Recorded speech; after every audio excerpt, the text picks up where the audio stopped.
في لقاء خاص أجراه مراسل أخبار الآن بهاء الكواش مع سند العريبي من الكتيبة الثالثة الذي يعد أول من رأى القذافي واعتقله، روى لنا العريبي قصته في جبهة القتال وكيف أفضت به الصدفة المحضة إلى الإمساك بمعمر القذافي.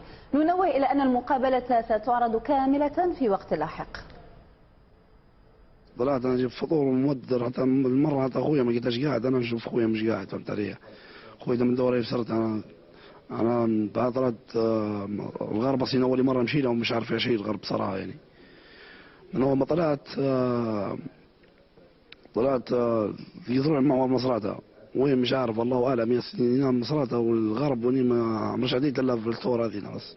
فالعدد صار الماء هي اللي عديت الغرب انها عديت للقتال. كنت روحي ضايع، تلاقيت مع النظام في لا تأكيد، لقيت فيها نساء سمر وشباب لهم كبار لهم صغار يعني، فهمت علي؟ وشكيت في الموضوع. انا اخيرا معي سيارتي الخاصه هي شفرليت بيضاء وعلى استيكر ابيض كان باينه، فهمت علي؟ ونزلت انا لقيت 3 شباب من المقاتلين مصراتها، انضميت لهم واتفقنا نشوفوا شنو مجموعة المشاهدين النساء اللي طالعة نشوف شنو موضوعها.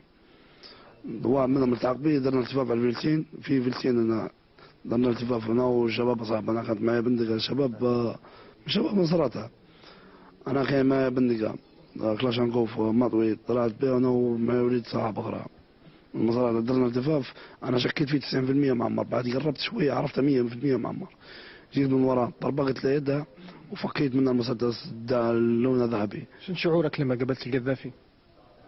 والله شعوري هو كان معد بصرتي. اولا قذافي انا خوالي اللي اتمناه، انا سند عريبي وخوالي اللي اتمناه، وكان حابس اهلي، كان حابسهم في امي وخالاتي وخوالي وجدودي، حابسهم كلهم كاين في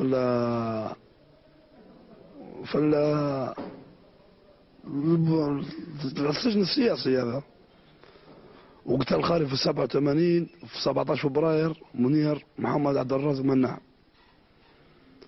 هذه يعني حقيقة كأني حقيت حشاكم، حقيت ما حقيتش بشر اصلا وما جاتنيش ريبة منه اصلا. اخر شيء قاله في سيرة الاسعاف شنو هو القذافي؟ حرام عليكم تقتلوني، حرام عليكم ما تقتلونيش.